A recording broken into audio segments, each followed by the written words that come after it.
আমি দেখিনি ৭১-এর স্বাধীনতা, ২৪-এ এসে দেখলাম আমাদের ছাত্র জনতা, ভাই, বন্ধু, বান্ধবী আমাদেরকে দিয়েছে তাদের তাজা প্রাণ রক্তের বিনিময়ে যে আমাদেরকে বিজয় স্বাধীনতা দিয়েছে। সেই বিজয় আনন্দে উল্লাসিত উদ্ভাসিত হয়ে বের হয়েছিলাম একটু ঘোরাঘুরি করার জন্য।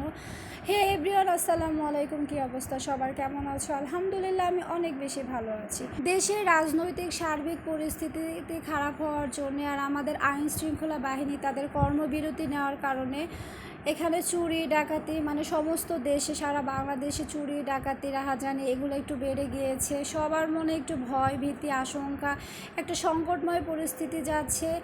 কেমন যেন একটা আতঙ্ক সবার ভেতরে কাজ করে, মানুষ সাথে ঘুমাতে পারে না। একটু সাময়িক সমস্যা, এটা আস্তে আস্তে সব ঠিক হয়ে যাবে আশা করি, কারণ এত বড় একটা ঝড় সবার উপর দিয়ে বয়ে গেল, এটা একটু ঠিক হতে তো সময় লাগবে। পুরোপুরি সার্বিক পরিস্থিতিতে এই ভয় ভীতি আতঙ্ক দূর করার জন্য চলে এসেছি নদীর তীরে। নদীর পার সাগর পানি নাকি মানুষের মনটাকে চাঙা ফুরফুরে সতেজ সজীব করে তোলে। আমরা এসেছি, দেখতে পেলা তোমরা, একটা বাজারের ওপর দিয়ে, সেখানে সবজি বাজার ছিল, সাথে একটা মাঠ ছিল, খেলার মাঠ। দেখলাম অনেক ছেলেরা সেখানে ফুটবল খেলতেছিল। তো চলে এসেছে, এই তো তোমরা দেখতে পাচ্ছ, অনেক সুন্দর একটা জায়গা। এই জায়গাতে কিন্তু সবসময় অনেক মানুষজন থাকে। চোর ডাকাতের উপদ্রব একটু বেড়ে যাওয়ার কারণে মানুষের ভেতরে একটু ভয় ভীতি আতঙ্ক এগুলো একটু রয়েছে, তাই জন্য এখানকার মানুষজনের উপস্থিতি এখানে কম। তাছাড়া এখানে কী পরিমাণ যে মানুষ থাকে তা বলার মতো না, মানুষের জন্য পাড়া দেওয়া যায় না, এই জায়গাতে অনেক মানুষজন থাকে। তো আমরা এখানে সমস্ত কিছু উপেক্ষা করে চলে এসেছি মাইন্ডটাকে একটু রিফ্রেশ করার জন্য। গাইজ তোমরা দেখতে পাচ্ছ, তারপর অনেক মানুষজন এখানে রয়েছে, আশেপাশে এলাকার মানুষজন এখানে বসে আছে। বাহিরের যে খোলা হাওয়াটা সবাই নিচ্ছে তাদের শরীরে, আমাদের কাছে অনেক বেশি ভালো লাগতেছে। তোমরা দেখতে পাচ্ছ ওয়েদারটা কী যে সুন্দর ছিল, আর ভিউটা এত সুন্দর লাগতেছিল দেখতে, মানে চোখ প্রাণ মন সব কিছু জুড়ে যাচ্ছিলো। তো আমার সাথে ছিল হচ্ছে আমার কাজিন ছিল, মানে আমার মামাতো বোন ছিল, আর ছিল হচ্ছে আমার ভাগ্নি বোনের মেয়ে ছিল। তো ওরা আমাদের সাথে ছিল। আর আয়রামণি তো তোমরা সবাই ওকে চিনো, ও ছিল আমার সাথে। আমার মেয়ে হচ্ছে আমার বেস্ট একটা ফ্রেন্ড, তোমরা সবাই জানো। আমার সব জায়গায় আমার, মানে মেয়ে না থাকলে আমার কাছে কেমন যেন খালি খালি শূন্যতা লাগে। আর আমার মেয়ে আমার সাথে থাকে, সব কিছুতেই মনে হয় যে আমার পরিপূর্ণ হয়ে গিয়েছে, আমার আর কোনো কিছুই লাগে না। গাইস, আয়রামণি হচ্ছে আমার ভালো একটা বন্ধু, মানে কি বলবো, তোমরা দেখতে পাচ্ছ আমরা সব সময় এই ধরনের খুনসুটি মজা মাস্তি আনন্দ করতেই থাকি।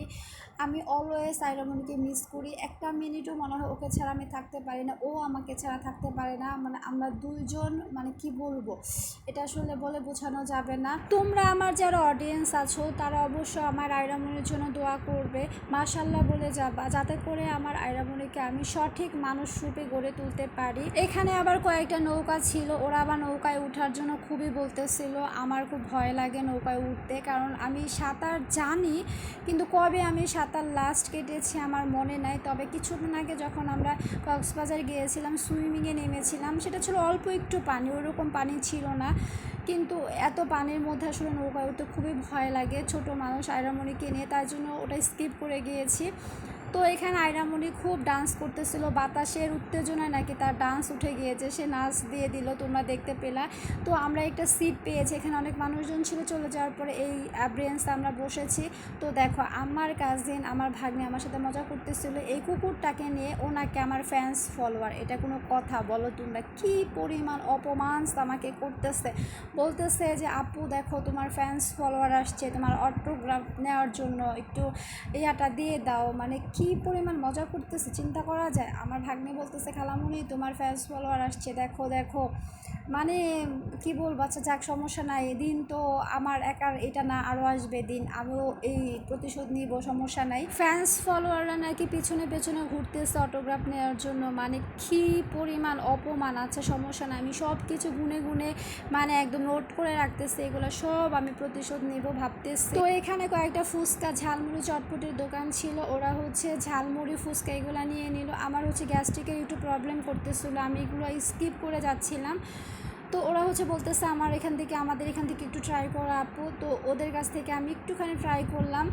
ওরা করছে কি আমার সাথে শয়তানি করে, মানে কী পরিমাণ দুষ্টামি চিন্তা করা যায়। হইতেছে ফুচকার ভেতরে একদম বড় আস্ত কাঁচামরিচ ঢুকিয়ে দিছে। আমি ছালটা একদমই মানে অ্যাভয়েড করে ইচ্ছা করে এই কাজটা করে আমার মুখের ভেতরে দিয়ে দিছে, যাতে করে মানে আমি বেরও করতে না পারি, নাও গিলতে পারি, এরকম অবস্থা। আমার রিয়াকশন দেখে তোমরা বুঝতে পারতেছিলা যে আমি মানে না পারতেছি ফেলে দিতে, না পারতেছি গিলতে, এরকম অবস্থা। মানে কী পরিমাণ আমার সাথে মজা নিচ্ছে। আচ্ছা, আমিও সব কিছু নিব ভাবতেছি, জাস্ট একটু সময়ের অপেক্ষা। তোমরা দেখো, তোমাদের এই প্রতিশোধ আমি নিব, চিন্তা করো না।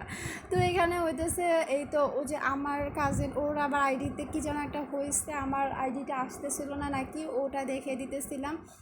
তো হইতেছে দেখো এত সুন্দর ভিউটা, ভালো লাগতেছিল, ওখান থেকে আসতে ইচ্ছে করতেছিল না, এরকম বাতাসে একদম আমাদেরকে উড়িয়ে নিচ্ছিল, এরকম একটা অবস্থা। আমরা হা করে করে হাওয়া নিচ্ছিলাম, হাওয়া খাইতেছিলাম, বলতেছিল যে হাওয়াকে আসলে খাওয়া যায়, একটু ট্রাই করে দেখি। তো হা করে করে হাওয়া নিতেছিলাম মুখের ভেতর। এই যে দেখো কী যে সুন্দর লাগতেছিল একদম।